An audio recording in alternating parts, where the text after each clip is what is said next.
অফারটি শুধুমাত্র ভারত ও বাংলাদেশের দর্শকদের জন্য প্রযোজ্য।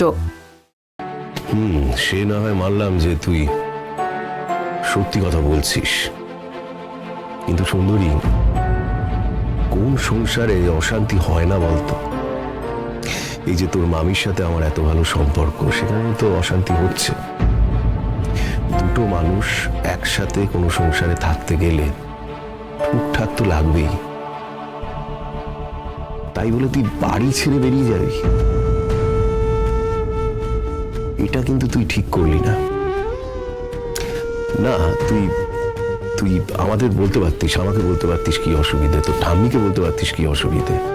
সেটা না করে তুই বাড়ি ছেড়ে বেরিয়ে গেলি। আমাকে ক্ষমা করে দিও মামু, আমি বুঝতে পারিনি। আসলে তখন হঠাৎ করে আমার বোধ বুদ্ধি সব লোপ পেয়ে গেছিল। এরকম ভুল আমি আর কোনোদিনও করব না।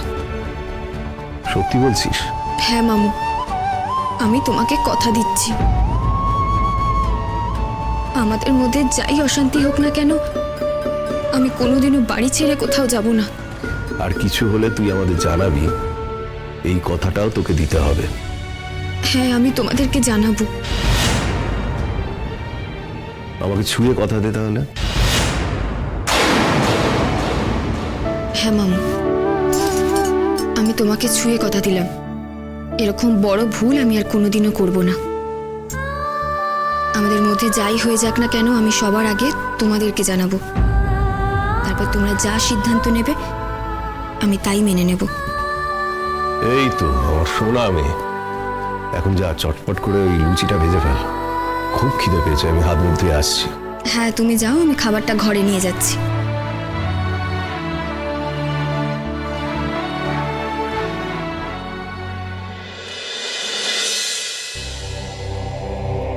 একে ক্রিসদা, আপনি এখনো পর্যন্ত জল খাবার খাননি? চাটা তো ঠান্ডা হয়ে গেল। আমি বরং চাটা গরম করে আনি, নাকি আবার চা করে আনবো? কি হলো ক্রিসদা, আপনি এখনো আমার উপর রাগ করে আছেন? আমি আপনাকে একটা কথা বলি, যেটা আমি করেছি সেখানে কি আমার কোনো দোষ আছে? দোষ? তোমার আবার দোষ? তুমি কোনো দোষ করতে পারো নাকি? আচ্ছা, তার মানে আমার সেখানে কোনো দোষ ছিল না, তাই তো? তাহলে আপনি আমার উপর রাগ করে আছেন কেন? আমার সাথে কথা কেন বলছেন না? এই যে সকাল থেকে আপনি খালি পেটে আছেন, জল খাবারটা পর্যন্ত খাননি। আমার খিদে নেই, তুমি খাবারটা নিয়ে যেতে পারো। না, খাবারটা তো আমি নিয়ে যাব না, আপনাকে এখনই খেতে হবে। সুন্দরী, আমায় জোর করো না প্লিজ। আমার মাথাটা গরম আছে, মাথা গরমে ভুলভাল কিছু বলে দেবো, তোমারই খারাপ লেগে যাবে। এর থেকে তুমি গিয়ে নিজের কাজ করো। আচ্ছা, আমার ভুলের জন্য আমি আপনার কাছে ক্ষমা চাইছি। এবার তো আপনি খাবেন। তুমি আমার ব্যাপারে এত ভাবছো কেন বলো তো? এত ভেবো না, আমার যখন খিদে পাবে আমি ঠিক খেয়ে নেবো, এত কেয়ার নিতে হবে না তোমার। আচ্ছা, বুঝতে পেরেছি। কি? এই যে আপনি আমাকে একেবারেই পছন্দ করেন না, তাই আমার কোনো কথার গুরুত্বই নেই আপনার কাছে। সিরিয়াসলি সুন্দরী, রাদার এই কথাগুলো আমার তোমাকে বলা উচিত, তাই না? তাহলে যা বলার তা মুখের উপর বলে দিলেই তো মিটে গেল। আপনি আমার উপর রাগ করে খাওয়া দাওয়া বন্ধ করে দেবেন, সেটা কি ঠিক? তুমি কি সব সময় সব ঠিক কাজ করো? আমি কি করেছি সেটাই তো বুঝতে পারছি না। বুঝতে পারছি না এটা বলো না, বলো বুঝতে চাইছি না। তোমার আর কি, আমরাই তোমাকে নিয়ে পাগলের মতন ভেবে যাই, আর তোমার তো এগুলো সব অভ্যেস হয়ে গেছে। আবার কি? তুমি কি ভেবেছো বলো তো আমাকে? আমার মাথায় বুদ্ধি শুদ্ধি নেই, আমি গাধা? আমি আবার আপনাকে কখন গাধা বললাম? আপনি তো নিজেই নিজেকে গাধা বলছেন। এই চুপ করো তো তুমি, আমি না একদম ইয়ার্কি মারার মুডে নেই, তাই তুমি একদম ইয়ার্কি মেরো না। আচ্ছা ঠিক আছে, আমি আর ইয়ার্কি মারবো না। হাসছো কেন? ও মা, হাসতেও পারবো না? হাসলেও আপনার প্রবলেম? আমি তাই বলিনি। মানে তো তাই দাঁড়ালো। আচ্ছা অনেক হয়েছে, এবার আপনি জল খাবারটা খেয়ে নিন, আমিও যাই, আমার অনেক কাজ আছে। আচ্ছা আপনি আজকেও বেরোবেন নাকি রোজকারের মতো আজকেও আপনার ছুটি? এই কি বলতে চাইছো তুমি? আমি ফাঁকিবাজ? দেখলেন দেখলেন, আমি কিন্তু আপনাকে কিছু বলিনি। আপনি সমানে নিজের পরিচয় নিজেই দিয়ে যাচ্ছেন। শোনো সুন্দরী, আমি তোমায় কয়েকটা প্রশ্ন করতে চাই, আশা করি সেগুলোর উত্তর তুমি ভেবেচিন্তে দেবে আমায়। আচ্ছা ঠিক আছে, বলুন। তোমার সৌর্যকে কি মনে হয়? তোমার সাথেও যেটা করছে সেটা ঠিক করছে, তাই তো? আমি না ওর বন্ধু, সব জানি। ও তোমাকে কিভাবে হিউমিলিয়েট করে সব জানি, কিন্তু তাও তুমি ওকে কেন যে সেভ করছো আমি বুঝতে পারছি না। জানো তো, মেয়েদের উপর এত অন্যায় কেন হয়? কারণ মেয়েরা প্রতিবাদ করতে ভয় পায়। কিন্তু তুমি তো তেমন নয়, তুমি তো স্ট্রং। তাহলে তুমি শক্ত হাতে হালটা ধরছো না কেন? আমি তোমাকে এটা বলছি না যে সংসার ছেড়ে বেরিয়ে যাও, কিন্তু নিজের সংসারে নিজের সম্মানটা তো বজায় রাখবে। অনেক কথাই আমি তোমার সাথে কিন্তু শেয়ার করতে পারছি না, কিন্তু আমার যেটা বলার, নিজের জায়গা নিজের অধিকারটা কিন্তু ছেড়ো না। অনেক দিন তো মুখ বন্ধ করে সব সহ্য করলে, আর নয়, আর করো না। এবার যা বলবে মুখের ওপরে বলবে। আর সৌর্যর কোনো দোষ সবার সামনে ঢাকতে যেও না, তাতে ওর সাহসটা আরো বেড়ে যাবে। আমার এই কথাগুলো একটু মনে রেখো। আপনি কি চান? মানে আপনি চান আপনার বন্ধু সবার সামনে অপমানিত হোক? না, সেটা আমি চাই না। কিন্তু আপনি যা বলছেন সেভাবে চললে তো তাই হবে। দেখুন কৃষ্ণা, আমি জানি আমি কি, আর সেটা স্বীকার করতে আমি ভয় পাই না। আমি আপনার বন্ধুর যোগ্য নই। ওনার আমার থেকেও কোনো ভালো মেয়ের সাথে সারা জীবন কাটানোর কথা। এখন আপনিও সবার মতোই বলবেন তো যে রূপটা সবকিছু নয়? কিন্তু কৃষ্ণা কোথাও গিয়ে গুণের চাইতে রূপটাই সব থেকে বেশি গুরুত্বপূর্ণ হয়। ধরুন আমি খুব ভালো একটা রান্না করেছি, কিন্তু আমি জিনিসটা খুব বাজে ভাবে পরিবেশন করেছি। আবার ধরুন কেউ রান্নাটা খুব খারাপ করেছে, কিন্তু সাজিয়ে গুছিয়ে তারপর খাবারটা পরিবেশন করেছে। মানুষ কিন্তু তখন সাজিয়ে গুছিয়ে দেওয়া রান্নাটাই প্রথমে খাবে। শেষে যেটা পড়ে থাকবে বা যখন কোনো খাবার পাবে না, তখন আমার রান্নাটা খাবে। তাই আমাকে নিয়ে ওনার যে সমস্যা সেটা আমি বুঝতে পারি। কত বড় বড় লোকজনদের সাথে আপনারা মেলামেশা করেন, কত সুন্দর দেখতে মেয়েদের সাথে আপনারা কাজ করেন। সেখানে ওনার আমার সাথে বিয়ে হয়ে যায়। এরপর যখন উনি কাজের জায়গায় যাবেন আমাকে নিয়ে, তখন ওখানকার সবাই তো আকাশ থেকে পড়বে। ভাববে এত সুন্দর দেখতে একজন মানুষের সাথে আমার কি করে বিয়ে হয়। এগুলোও তো ওনার মাথায় ঘুরে, তাই না কৃষ্ণা?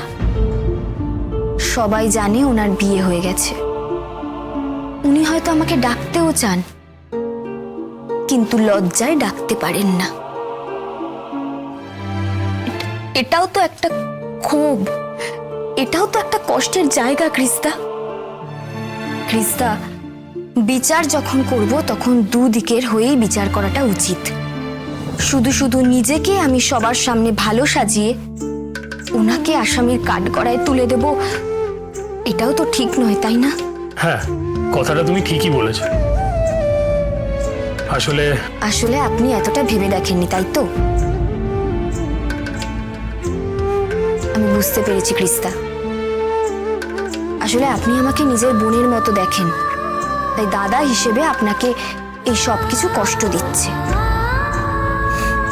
আমিও তো আপনাকে নিজের দাদার মতোই মনে করি। আচ্ছা এবার আপনি ভাবুন, আপনি যদি সেই বোনের ওপর রাগ করে থাকেন, সেই বোনের সাথে আপনি কথা না বলেন, আপনি যদি না খেয়ে থাকেন, তাহলে সেই বোনের কতটা কষ্ট হয়। বুঝলাম। নিন এবার জলখাবারটা খেয়ে নিন। এরপর অসুস্থ হলে আপনি যে প্রেমিকার সাথে ফোনে লুকিয়ে লুকিয়ে কথা বলেন, দেখা করতে যান, আর দেখা করতে যেতে পারবেন না। তুস যত সব বাজে কথা। বাজে কথা? আমি বাজে কথা বলি না, আমার কাছে সব খবর আছে। নিন, জলখাবারটা খেয়ে নিন, আমি চাটা গরম করে আনছি।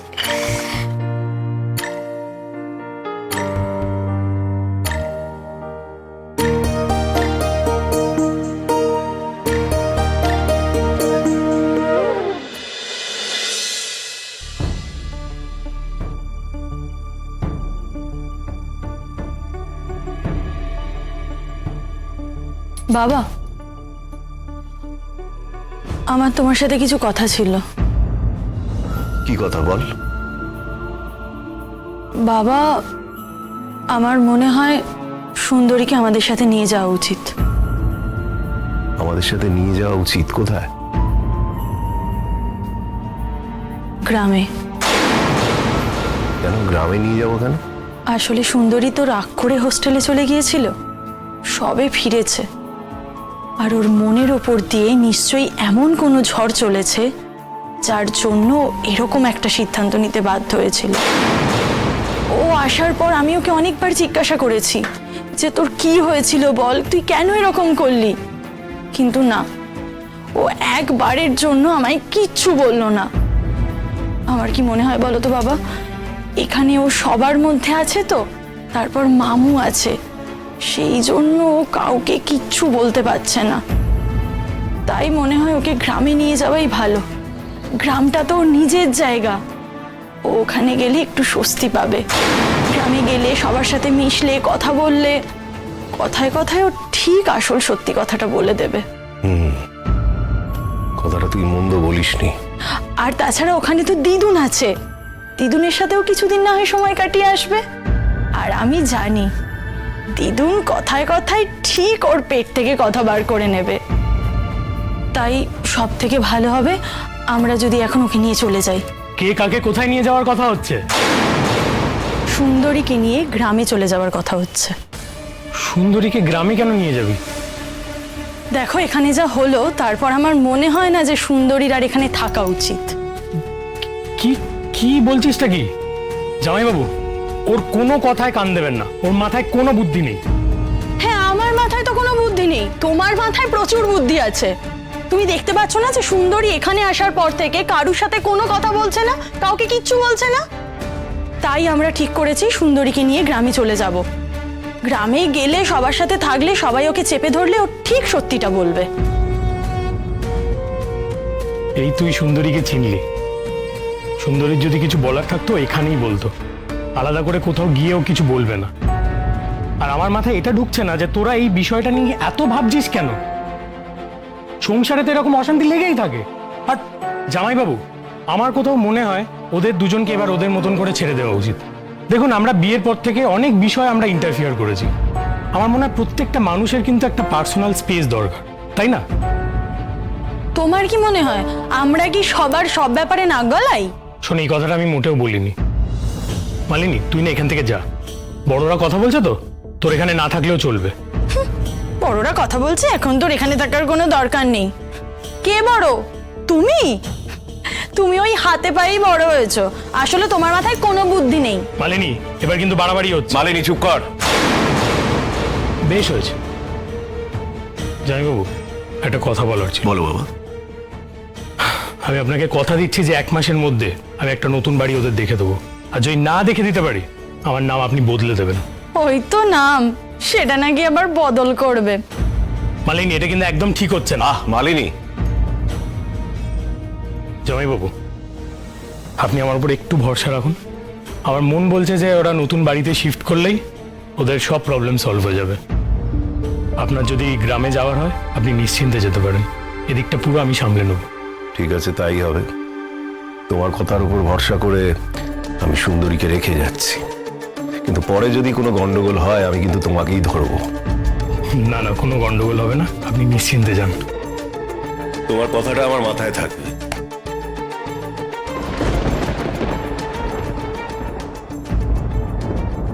এই মালিনী, শোন। এই শোনো, তোমার সাথে আমি এখন কোনো কথা বলতে পারবো না। তোমার সাথে কথা বললেই আমার মাথা যন্ত্রণা শুরু হয়ে যায়। টাটা। বেশি পাকা মেয়ে, দ্বিতীয় কানের ঘুরে এক চড়।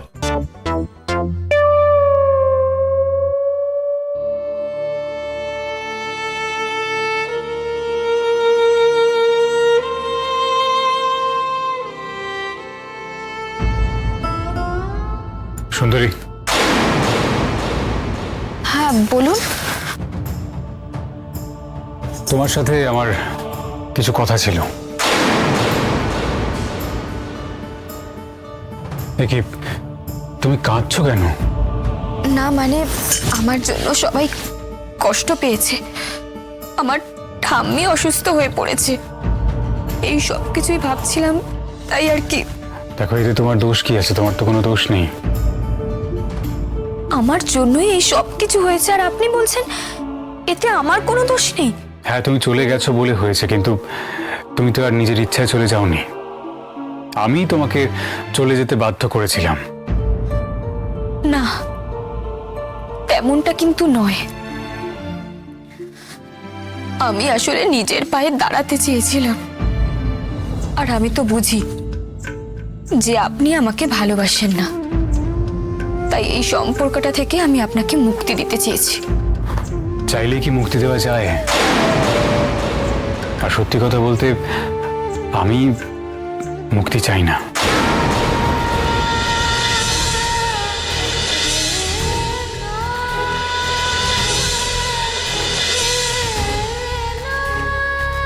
মানে দেখুন, আমি জানি আপনার পরিবার আর আমার পরিবার আপনার উপর যথেষ্ট চাপ দিচ্ছে যাতে আপনি আমার সাথে থাকেন, কিন্তু এইভাবে আপনার উপর সবকিছু চাপিয়ে দেওয়াটা তো ঠিক না, তাই না? হ্যাঁ, এতদিন হয়তো চাপিয়ে দিয়েছিল, কিন্তু আজ আমি যা বললাম সব কিন্তু মন থেকে বললাম। সত্যি? দেখো সুন্দরী, তোমাকে মিথ্যে বলে আমার তো কোনো লাভ নেই, তাই না? তোমাকে মিথ্যে বলে আমার কি হবে? তুমি আমাকে যতটা দেখেছো, যতটা বুঝেছো, আমার বাবা মা, আমার দিদি, জামাইবাবু কেউই এতটা দেখেনি বা বোঝেনি। তুমি আমার সিচুয়েশনটা বুঝতে পেরেছিলে বলে বাড়ি ছেড়ে চলে গেছিলে নিজের ইচ্ছায়। ইনফ্যাক্ট তুমি তো বাড়ি ফিরতেও চাওনি, আমি জোর করে তোমাকে বাড়ি ফিরিয়ে নিয়ে এলাম। তুমি ভাবতেই পারো যে তোমার ঠাকুমা অসুস্থ বলে আমি তোমাকে বাড়ি নিয়ে এলাম, কিন্তু সেটা কিন্তু একমাত্র কারণ নয়। আমি কি বলছি আশা করি তুমি বুঝতে পারছো সুন্দরী। আমি বুঝতে পেরেছি, তবে আমি আবারও ভয় পাচ্ছি। কেন? মানে তুমি ভয় পাচ্ছ কেন? আপনি কথাগুলো ভেবেচিন্তে বলছেন তো? হ্যাঁ। আমার মামুর ভয়ে বলছেন না তো? একেবারেই না সুন্দরী। দেখুন, এখন আমি এসে গেছি, তাই সবাই নিশ্চিন্ত হয়েছে। এবার যদি আপনি চান তাহলে আমি সবাইকে নিয়ে গ্রামে ফিরে যেতে পারি। তেমন হলে আমি নিজে বোঝাবো সবাইকে, যাতে আপনাকে কেউ ভুল না বোঝে।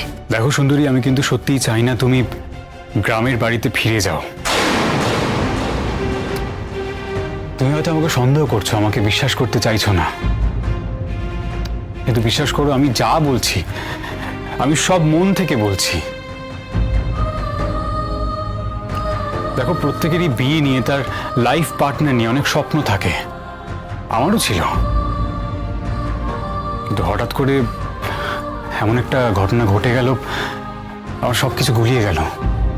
দেখো, আমি হয়তো বিয়ে করলে সম্বন্ধ করে বিয়ে করতাম, হয়তো বাবা মা, আমার দিদি, জামাইবাবু আমার জন্য মেয়ে পছন্দ করে দিত, কিন্তু বিয়েটা এইভাবে হবে আমি সত্যি কিন্তু ভাবিনি।